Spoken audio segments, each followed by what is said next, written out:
Olá, aqui é o Leonardo Furtado, chair da Task Force de roteamento MPLS e co-chair da Task Force de capacitação aqui do nosso Brasil Peering Forum do BPF.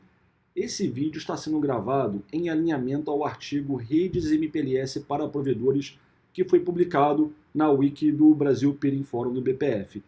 E o motivo desse vídeo é demonstrarmos algumas soluções que funcionam no topo de uma infraestrutura baseada no MPLS para o provedor.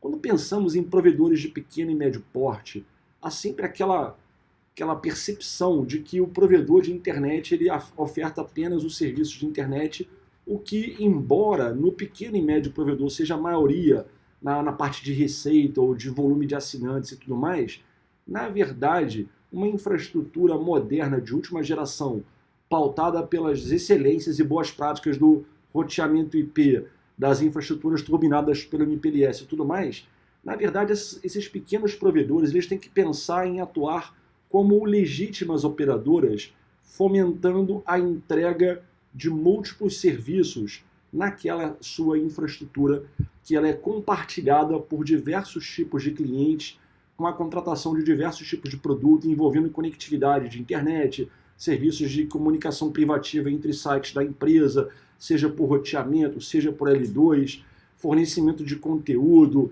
e uma série de outras facilidades que podem ser agregadas na cesta de serviços, né, e produtos do provedor.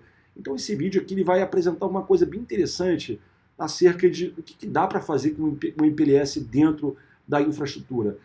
Será até um tanto difícil num vídeo curto ou numa sequência de vídeos curtos, né, de explicar todas as possibilidades ou de demonstrar todas as possibilidades envolvendo o MPLS. Mas aqui tentaremos selecionar essas soluções aqui discutidas, tá? O L3 MPLS, o L3 VPN sobre MPLS, uma solução de Carrier Supporting Carrier, que é uma VPN sobre uma VPN, onde os provedores se apoiam para o transporte de serviços de VPNs corporativas de clientes, além do L2 VPN, no MPLS Traffic Engineering com FRR, com Fast Reroute e com DSTE, em alinhamento com o QoS, obviamente, além da internet, em combinação da oferta dos serviços de VPN, sejam L3 ou L2, fornecer também aqui a parte de internet e técnicas de transição, né, de IPv4 para IPv6, a coexistência das duas famílias de endereço e soluções derivadas com esse propósito. Então eu espero que vocês curtam essa sequência de vídeos, são poucos vídeos, aí, estimados em 5, 6 vídeos, com duração máxima estimada também de 10 minutos. Tá? Então esse é o primeiro vídeo, é o vídeo introdutório, onde focaremos na apresentação dessas soluções aqui discutidas. Um abraço. Então a primeira solução a ser demonstrada aqui é a L3 VPN sobre uma infraestrutura baseada no MPLS.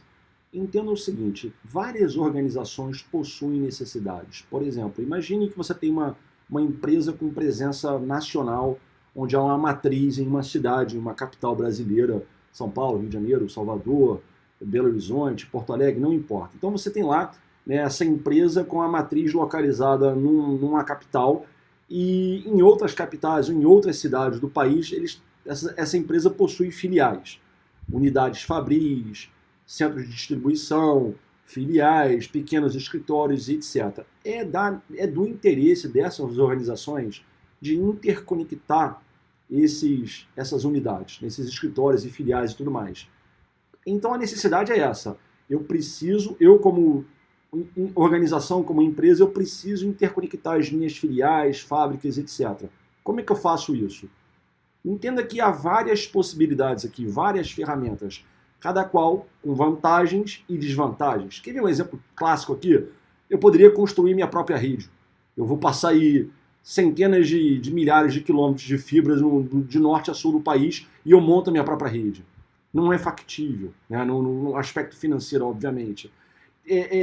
Não, eu vou contratar uma operadora, eu vou contratar um provedor que consiga fornecer a entrega, né, a capilaridade de conectividade que vai atender o meu cenário desejado aqui, e eu vou contratar essa operadora, esse provedor, para interconectar os meus escritórios. Aí há várias tecnologias e várias formas com que isso pode ser conquistado. Pensemos o seguinte, para ficar bem prático aqui, bem dinâmico o nosso esclarecimento, temos aqui duas empresas. A empresa verde aqui, tá? Essa empresa verde, a AS65400, depois eu vou falar do AS, e que tem duas unidades desejadas numa interconexão. Por exemplo, um site na cidade do Rio de Janeiro e um site aqui na cidade de Salvador. Tá? Então, imagine que essa empresa deseja conectar essas duas unidades. E eu tenho também a empresa laranja, tá? Por exemplo, em São Paulo e em Fortaleza, respectivamente. São os dois lugares aqui. Tá? Então, digamos que essas duas empresas, que podem inclusive ser concorrentes, tá? McDonald's e Burger King aqui, para dar um exemplo, né? Ou então Toyota e Mitsubishi. Essas duas empresas, coincidentemente, contratam a mesma operadora para fazer esse serviço de interconexão. Essa operadora aqui está demonstrada pelo provedor amarelo aqui, que é o AS65010 aqui. Imagine o seguinte, como que esse provedor amarelo aqui garantirá a devida segregação da conectividade IP entre essas empresas e qualquer outra empresa que, porventura, esteja participando dessa infraestrutura compartilhada. Então, se você fizesse, por exemplo, pelo roteamento IP tradicional, você teria vários desafios. Por exemplo, embora não seja o caso aqui, porque os prefixos de rede IP internos de cada site aqui ilustrado são diferentes. Mas poderia, por exemplo, a empresa verde ter uma faixa de redes IP que conflite com uma faixa idêntica, obviamente, por isso que está conflitando, da empresa laranja. Como é que essa operadora amarela aqui faria essa segregação, faria essa distinção? Pelo roteamento IP tradicional, seria exigido empregar várias ferramentas, por exemplo, NAT, uma das duas empresas teria que implementar um NAT, seja no IP de origem, ou seja no IP de destino, eu teria que ter um firewall, eu teria que implementar sofisticadas políticas de roteamento, envolvendo ACLs, filtro de distribuição de rota, seleção de caminhos, ou seja, o projeto ficaria muito mais complexo, e na medida em que esse ambiente crescesse com a entrada de novos assinantes corporativos, ficaria ainda mais complexo, a ponto de ficar insustentável. Então, pelo roteamento IP tradicional, uma das preocupações que o provedor amarelo aqui precisaria executar é garantir uma segregação legítima do tráfego IP entre empresas, entre entidades corporativas distintas, começando por aqui, e impedindo, obviamente, com que eles se comuniquem acidentalmente, e ao mesmo tempo em que viabilizando os cenários de conectividade desejados, ou seja, um site do Rio de Janeiro aqui da empresa verde falando com o site da mesma empresa lá na cidade de Salvador. Então tem que garantir essa comunicação de forma privativa, tá? E saneando os diversos desafios que se apresentariam aqui. Quantas empresas você não conhece que tem uma rede que é 10.1.1.0/24? Quantas empresas numa operadora, nas suas redes internas, eles não utilizam 192, 168, alguma coisa? Ou 172.16, alguma coisa? Então, a probabilidade de você interconectar, ou conectar, transportar diversas entidades corporativas numa mesma infraestrutura compartilhada IP, que ao mesmo tempo esses caras utilizem as mesmas faixas de endereço IP, é muito alta. Então, um dos maiores desafios que os provedores teriam, os operadores teriam nesse caso, além de garantir essa segregação, possibilitar, por exemplo, por mais que clientes tenham nas suas redes internas as mesmas faixas de IP conflitantes, eu tenho como, mesmo assim, sem implementar mecanismos demasiadamente complexos ou tornar a minha operação muito dificultada, eu tenho como viabilizar esse transporte de forma segura, privativa e bem segregada. E há várias ferramentas que possibilitam mais ou menos esse tipo de interesse, de cenário, cada qual com prós e contras. Tá? Então a necessidade ela é imutável aqui. O que estamos gerindo nesse momento são as ferramentas.